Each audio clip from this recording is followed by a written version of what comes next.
अस्सलाम वालेकुम। मैं आपको बता रहा हूँ कि खून की कमी को कैसे पूरा किया जाए और खून साफ़ भी होगा इंशाअल्लाह ताला और खून खून बनेगा भी।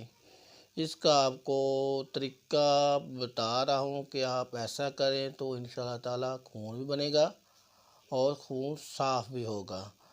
तो आप नाश्ते से पहले इनार मुँह आपने एक टमाटर खाना है और टमाटर खाने के बाद आपने 1 गिलास दूध पीना है। हल्का गर्म दूध पी लीजिएगा जिससे और पीने से खून भी बनेगा इंशाअल्लाह ताला और खून साफ़ भी होगा।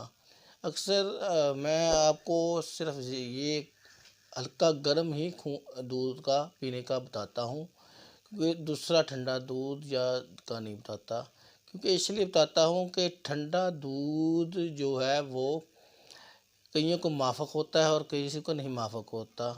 तो हल्का गर्म दूध पीने से बेहतर होता है कि वो हज़म भी कर जाता है और नुकसान भी नहीं होता इसलिए।